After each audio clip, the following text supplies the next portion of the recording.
चलिए और एक और बड़ी खबर की ओर रुख कर लेंगे, जहां पर उत्तराखंड में अब जल्द ही निकाय चुनाव होने वाले हैं। निकाय चुनाव की तैयारियां अब तेज की जा रही हैं, जहां प्रशासन स्तर पर ये तैयारियां तेज हो गई हैं। राजनीतिक पार्टियों ने भी अपनी अपनी तैयारियां शुरू कर दी हैं। मतदाता सूची को अपडेट किया जा रहा है। निकायों के परिसीमन का भी काम हो रहा है। आपको बता दें कि यहाँ पर उत्तराखंड में अब निकाय चुनाव की तैयारियां तेज की जा रही हैं, क्योंकि जल्द ही उत्तराखंड में निकाय चुनाव किए जाएंगे, जिसको लेकर प्रशासन ने अपने स्तर पर तैयारियां पूरी कर ली हैं। तो वहीं राजनीतिक पार्टियों ने भी अपनी तैयारियां शुरू कर दी हैं। मतदाता सूची को भी अपडेट किया जा रहा है। इसके अलावा निकायों के परिसीमन का भी काम अब शुरू हो गया है।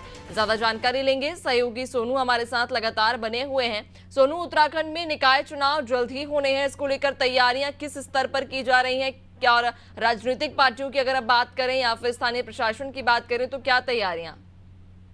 देखिए, दो तरह से तैयारियां तेज हो गई हैं। एक तो सभी राजनीतिक दल जो निकाय चुनाव लड़ने वाले हैं, उन्होंने पार्टी स्तर पर अपनी अपनी तैयारी शुरू कर दी, अपनी अपनी रणनीति बनाना शुरू कर दिया है। इसके साथ ही जो प्रशासनिक स्तर की जो व्यवस्थाएं उनको बेहतर किया जा रहा है, चाहे वो परिसीमन से संबंधित हो, चाहे वो मतदाताओं की सूची की खामियों को दूर करना हो, या इसके अलावा जो वार्ड है जितने निकाय क्षेत्र हैं उन क्षेत्रों की जो ओबीसी का आरक्षण है उस व्यवस्था को बेहतर करना हो। तो लगातार ये प्रयास किए जा रहे हैं, क्योंकि इस वक्त जो नगर निकायों की जो व्यवस्था है वो प्रशासकों के हवाले, यानी सभी जनपदों के जो जिलाधिकारी हैं उन्होंने बतौर प्रशासक इसकी जिम्मेदारी संभाली हुई है। बीते 2 दिसंबर को सभी निकायों का बोर्ड का जो कार्यकाल है वो खत्म हो चुका है, और ऐसे में तब से लेकर अभी तक जो प्रशासक है वो जिम्मेदारी संभाल रहे हैं। क्योंकि अब निकायों के बोर्ड का गठन होना है और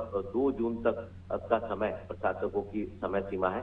ऐसे में चूंकि एक मामला जनहित याचिका के माध्यम से कोर्ट में चला गया था, कोर्ट में शासन के स्तर पर ये हलफनामा भी दिया गया है कि जो तय समय सीमा है इसी के दौरान निकाय करा लिए जाएंगे। तो प्रशासनिक स्तर पर तैयारी की जा रही है और विभागीय स्तर पर तैयारी की जा रही है और पार्टी के स्तर पर भी तैयारी की जा रही है। और अब ये देखना होगा कि राज्य निर्वाचन आयोग इन व्यवस्थाओं को क्या इस तय समय सीमा में पूरा कर पाएगा, या फिर कुछ ऐसे भी क्षेत्र होंगे जहां पर परिसीमन नहीं हो पाएगा, उन क्षेत्रों में चुनाव नहीं हो पाएंगे। ये अपने आप में एक बड़ा सवाल है। अब देखना होगा कि किस तरह से जो इस व्यवस्था में जुटे हुए सरकारी सिस्टम से जुड़े हुए अधिकारी कर्मचारी हैं वो आखिर इस पूरे के पूरे कार्य को किस तरह से और क्या तय समय सीमा में अंजाम तक पहुंचा पाएंगे।